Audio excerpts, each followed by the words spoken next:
Historically, so much of the drug education messaging has come from the government, and it comes with this caveat and this underlying political agenda that people who use drugs are bad and that they belong in jail. Instead of fear and shame and stigma, education should elicit feelings of joy and fun and connection and community. Like, that is what effective education looks like. A lot of what we try to bring to youth is a different kind of perspective that feels a bit more compassion driven, and I notice that that's lacking in the other spaces. We just wanted to kind of offer to the youth that we're sharing our resources with and sharing our education with, that they matter no matter what, whether they're using or they're not using.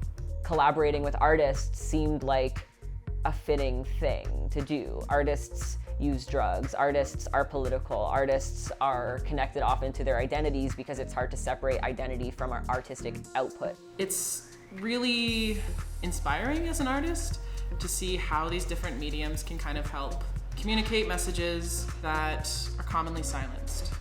All of these are just really a demand for change.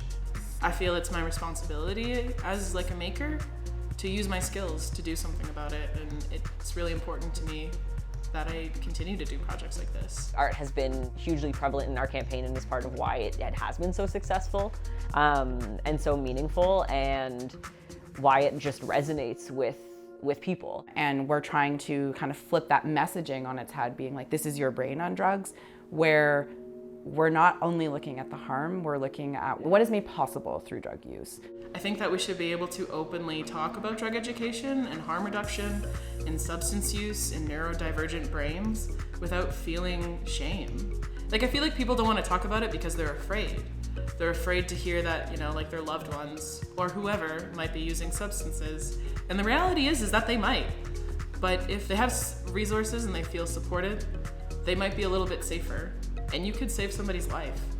The main thing that we sought out to do was to fill a gap that we saw. And that gap was youth-led harm reduction education that's rooted in compassion and community and addressing stigma and misinformation.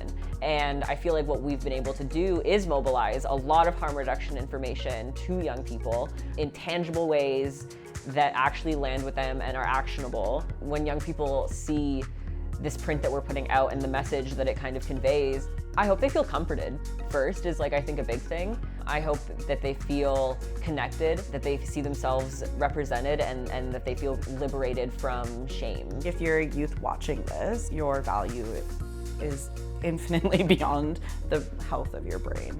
Even if you're sick, you still deserve space, you still deserve love. And I hope that you can internalize that one day.